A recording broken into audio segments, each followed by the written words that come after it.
सरस्वती शिशु मंदिर में आप संस्कृत को लेके, शास्त्रों को लेके,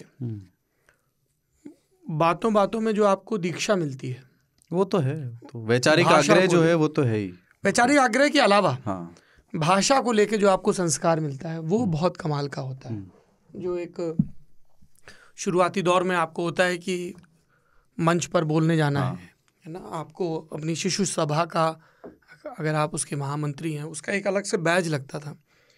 तो एक जो सबसे कीमती बैज होता था, जो मैंने चौथी और पाँचवीं में, मुझे बड़ा मतलब सारी जीवन की उपलब्धियां एक तरफ, तो आप वो नीले रंग का हाफ पैंट ऐसे बद्दी वाला और वाइट शर्ट पे एक यहाँ पे छोटा सा लोगो जिसमें भरत शेर के दांत गिन रहे हैं, स्वयमेव मृगेंद्रता लिखा हुआ। स्वयमेव मृगेंद्रता, है ना, वो बना होता था। एक बैज जिसमें लिखा है कक्षा में प्रथम, लाल रंग का वो बैज होता था। तो अगर आप अपनी क्लास में फर्स्ट हैं तो वो बैज। तो अब ये है कि दूसरा हरे रंग का था, सेकंड वाला, थर्ड वाला ब्लू था।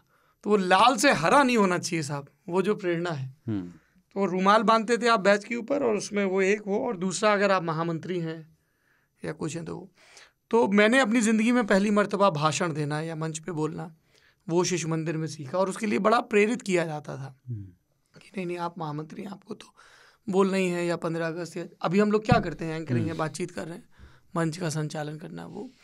और बहुत सारे जो तब उतना अर्थ समझ में नहीं आता था, बाद में अर्थ खुला, पर बहुत सारे जो श्लोक सीखे, जैसे भोजन करने के पहले 2 मंत्र हुआ करते थे, एक छोटा भोजन मंत्र, एक बड़ा भोजन मंत्र। तो छोटा था ओम सहना भवतु, और बड़ा था ओम यंतु नद्यो वर्षन्तु पर्जन्य। ये सहना भवतु मैंने वहीं पे सीखा था, और कितना सुंदर श्लोक है। मतलब एक महीने क्या 2 दिन में सीख गया था। तो बाद के दिनों में जब उसका अर्थ पढ़ा, उसका भाव पढ़ा कि हम सब साथ में, पर उस समय समझ में नहीं आता, उसमें लगता था कि उस समय संस्कृत में सब कुछ धार्मिक ही लगता था। हाँ, धार्मिक लगता था, उसके पीछे ना वो उतना भाव समझाया जाता था, ना समझ में आता था। तो ये एक बड़ा योगदान रहता है। और दूसरा, वैचारिक आग्रहों को लेके संघ द्वारा संचालित इन विद्यालयों की खूब आलोचना होती है, वो अपनी जगह है। कस्बों में, शहरों में लोअर मिडिल क्लास के जो बच्चे हैं, जिनकी समझ नहीं है, पहुंच नहीं है, और तब ये DPS और ये सब तो होते नहीं, तो थे वो महंगे थे, कहाँ पढ़ाएं।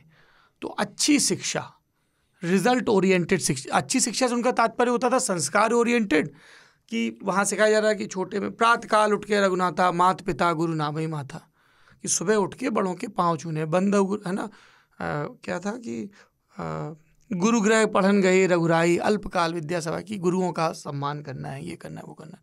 वो जो आपके अंदर बहुत सारे आग्रह आए, वो भाषा को लेके, संस्कार को लेके, शास्त्रों को लेके, पर कैच उसमें ये है कि फिर आगे चल के आप अपनी प्रश्नाकुलता को उन आग्रहों की तरफ भी मोड़ें। जो कुछ भी आपने सीखा है 5वीं 8वीं 10वीं, उसको बड़े होने पे एज इट इज़ ना माने, उसमें जो सही है, अच्छा है, जो आपको सही लग रहा है उसको अपनाए रखें, पर जिसको रैशनल होके जिसको नकारना है या सीमित रखना, वो कई जगह वो नहीं हो पाता। वो एक फर्क है। पर सरस्वती शिशु मंदिर की जो पूरी चेन है, इसने बड़ा कल्चरल वैल्यूज हर स्कूल की चेन की अपनी होती है। जैसे आप DPS में भी जाएंगे तो वो भी एक सर्टेन कल्चरल वैल्यूज को प्रोपेगेट करते हैं। आप कॉन्वेंट स्कूल में जाएंगे, उनकी भी अपनी कल्चरल वैल्यूज हैं और उसकी भी आलोचनाएं हो सकती हैं।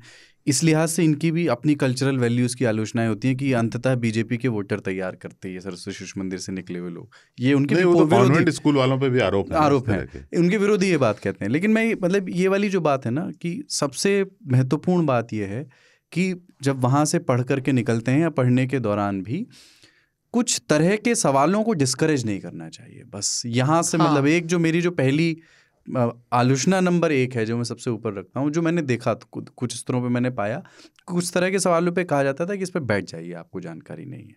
तो वो सहज जिज्ञासा का, मुझे पता नहीं दूसरे स्कूल में भी ऐसा होता है या नहीं, पर उस सहज जिज्ञासा का उन्मूलन तो कोई भी नहीं कर सकता। वो विचारधारा संचालित है, तो उसका सिलेबस डिजाइन करने में भी कुछ चीज़ों को छोड़ना, कुछ चीज़ों को रखना, उसमें मैं समझता हूँ ये मदरसा सिस्टम थोड़ा सा पीछे रह गया। जैसे कॉन्वेंट स्कूल हैं, वो क्रिश्चियन मिशनरी रन होते हैं, पर उसमें आपको क्रिश्चियन होना जरूरी नहीं है पढ़ने के लिए, और आपको एक कल्चरल लीनिंग वो देते हैं, लेकिन बाकी पढ़ाई जैसी होती है नॉर्मल वैसे होती है। वैसे सरस्वती शिशु मंदिर में हर धर्म का आदमी जा सकता है, पढ़ सकता है, आपको वो कल्चरल लीनिंग देगा, देगा ही देगा। मदरसे से लोग ना अनभिज्ञ रहते हैं, और जान ही नहीं सकते कि वहाँ क्या होता है। और मैथ्स और साइंस की सर्वोच्चता अगर आप नहीं रखोगे तो उस तरह से इंस्टीट्यूशन ऐसे हों जिसमें कि आप कल्चरल लीनिंग जो देना है दे दो, पर सबके लिए खोल दो। तो एक विचार जो है ना, वो जो मन में लोग पाले हुए रहते हैं वो खत्म होगा। चूंकि मुझे क्या हुआ, मेरा स्कूल डिसिप्लिन के मामले में बहुत सख्त था। डिसिप्लिन का मतलब होता था शारीरिक दंड, कि कुटाई, डस्टर से, पेन से, डंडे से, जो भी मिल जाए आसपास उससे, नहीं तो हाथ से ही सीधे, अब कभी कभी बिना कारण के भी। कोई गुजर रहा है तो उसको, एक शर्मा जी थे, उनका ये था कि जरूरी नहीं है तुमने कोई गलती की हो, वो बैठे हुए हैं, आप गुजर रहे तो बुलाएं, धुम्मा इधर आओ, दो, मोटा रहा है तुम, मैं दुबला था, मर जाएगा एक दिन, खाया कर, दो लगा दिए, कभी लात मार दिया। तो उस समय हम, एक तो शर्मा जी को हम समझते थे बेवकूफ़ आदमी है, मतलब बच के रहो उनसे, क्योंकि उनको एक तरह से सब सैडिस्ट हो गए थे। हाँ, ये सब दुखी अतृप्त लोग हैं, कुंठित लोग हैं। ऑल बॉयज है ये सब, वो अपने बच्चों से दूर हैं, समझ रहे हो ना, उनके भी तो बच्चे होंगे, वो अपने बच्चों से दूर हैं, वो भी यहाँ रह रहे हैं, तो अपने बच्चों को नहीं कूट पा रहे हैं तो दूसरे के बच्चों को कूट रहे हैं, इस तरह का माहौल था। तो कड़ाई बहुत थी, पढ़ाई बहुत कमज़ोर थी। 2-4 शिक्षक अच्छे थे, उनके क्लास अच्छे होते थे, बाकी में तो हमने जो कुछ भी अचीव किया ना, वो छात्रों की आपसी प्रतियोगिता में किया, ये मेरे से आगे कैसे, वो मुझसे आगे कैसे। और इससे बहुत सारे कुछ अच्छे लोग निकल गए जो लड़ते रहते थे इसके लिए कि मैं इस सेक्शन में मैं फर्स्ट आऊँगा, मैं जो एम होता है लोगों का जीवन में। पर उस समय क्या हुआ कि मैं एक मकतब भी चला जाता था, जो मतलब मध्य विद्यालय होता है एक तरह से, जहाँ पे कि मुसलमान लड़के पढ़ते थे, तो मकतब जाता था, वहाँ से मेरी उर्दू की नींव पड़ी। फिर मैं अपने स्कूल के उर्दू डिपार्टमेंट में चला गया, फिर उनसे सीखने लगा। एक जो वैचारिक, जो आप बोल रहे हैं ना, जो सरस्वती शिशु मंदिर में पढ़ने का है कि आपको मंच पे बोलने की ट्रेनिंग हो जाती है, आपको इनकरेज किया जाता है, आप चाहें बोलें। हमारे यहाँ ऐसे कोई चोंचले नहीं थे, कोई चोंचला नहीं।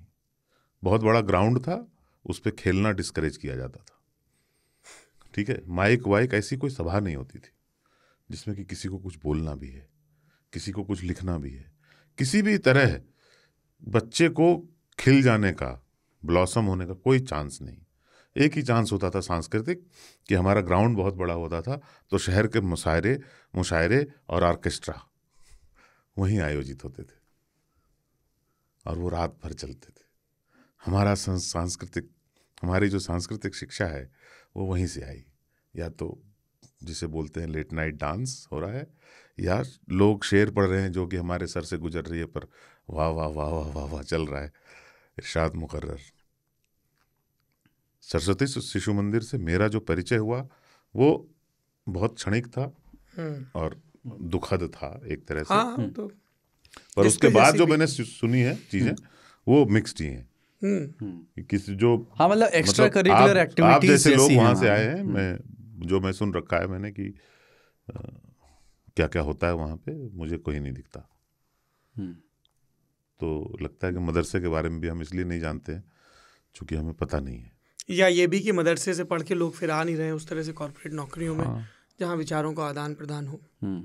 वो भी एक वजह हो सकती है। जैसे कोई कॉन्वेंट का पढ़ा है, कोई पब्लिक स्कूल का पढ़ा है, कोई शिशु मंदिर का पढ़ा है, और फिर वो IIT निकाल रहे हैं, कोई प्रोफेशनल कोर्स कर रहे हैं, एक वर्ष में काम कर रहे हैं, तो आपस में एक्सचेंज करें, यार हमारे यहाँ ऐसा था। तो समस्या वहाँ नहीं है कि आप अपने विचारों को, अपनी कल्चरल वैल्यूज़ को लोगों तक, स्टूडेंट्स तक पहुँचाने में कितनी ऊर्जा लगा रहे हैं, ये समस्या है ही नहीं। समस्या ये है कि दूसरे विचार के ब्लॉकेज में कितनी ऊर्जा लगा रहे हैं, वो कहीं ज़्यादा ऊर्जा लगती है तो फिर, या कितना आइसोलेटेड रखा है आपने अपने विचारों। वही, हाँ।